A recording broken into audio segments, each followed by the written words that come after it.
Big Ten Media Days in Chicago. Day one is a wrap. Nebraska really took center stage. Scott Frost batting leadoff. And I tell you what, a lot of reporters who hadn't covered him before walked away pretty impressed, didn't they? Yeah, you had Michigan and Penn State here, but it did feel, I mean, the first question out of the gates from a national writer to Commissioner Jim Delaney was about Scott Frost, and it was that type of day. He was the only new coach in the room, but I think it was just the total package he presented, the confidence that he pursues. When he gets up front, he means business, and he's very confident in his ability as a coach, what he's accomplished. And he said, look, hey, if you're going to get Nebraska, you better get us early, because we are going to get a lot better and change the culture of this program, and we're going to do it the right way, and we're going to do it fast. Yeah, he was realistic, too, stressing patience, because he knows it's not going to happen overnight.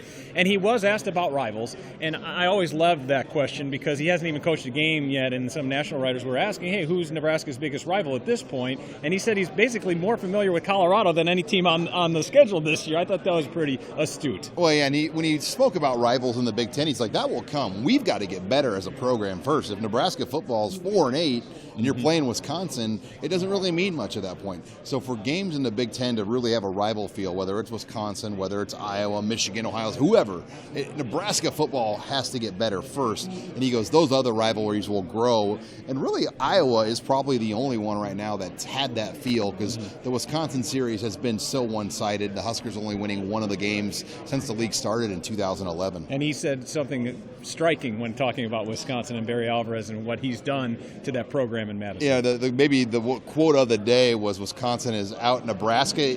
Nebraska. They're out Nebraska right now, and they use the formula, the blueprint, everything that Tom Osborne and Bob Devaney built, because Alvarez is a Devaney guy, but he took a lot of the ideas. I mean, heck, even Dave Remington worked at Wisconsin at one point in his coaching career. Dave Ellis, the new nutritionist, he worked at, so that a lot of the same things that are happening in Lincoln and the concepts Barry Alvarez has used, and that got Scott Frost's attention. He's used that analogy many times. It's like a Fortune 500 company that's had a winning blueprint for 25 years, and they went away from it, and that's Nebraska. And he said, we got to get back to that winning formula. Now, every school brings 3 players. Nebraska bringing Mick Stoltenberg, Gerald Foster, and Stanley Morgan Jr. You talked to all 3 of them. What was your takeaway from those 3? Yeah, I mean, Stanley Morgan, he's poised to have a record-breaking year. I mean, they are going to make him the centerpiece of this offense. He's had an outstanding summer, and I think the summer program in general is been a big part of it. These guys have made big gains in the weight room. I talked to Gerald Foster.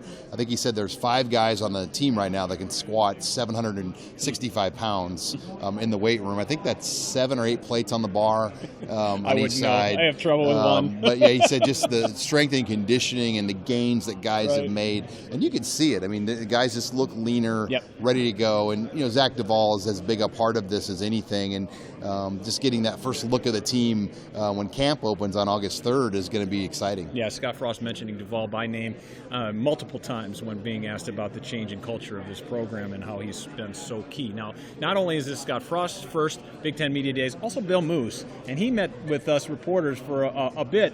What was your takeaway from Moos in terms of what his message was? He seemed like a proud parent watching his son up on the podium. He was sitting right behind me when Frost was up front, and I went up to switch something out when Frost got done, and he just kind of gave me the head nod like, I got this one right. Yep, I did. Yep. I mean, just so proud of it all, and this is exciting for him. I think for Bill Moos, he went through so much over the last 200-plus days to get Nebraska football right, to make the changes, get things in place, get all the things going.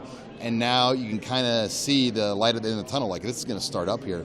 This is going to be fun and exciting. He said, I went on vacation for 3 weeks, but he goes, the 3rd week of my vacation, I couldn't stop thinking about getting going. I mean, it's just so exciting right now that I think they're at this point, and now we get to finally see everything come out of the tunnel and play on Saturdays. All right, we're at halftime here at Big Ten Media Days. 7 teams down, 7 teams tomorrow, including Iowa, Wisconsin, and Ohio State. It's all right here in Chicago.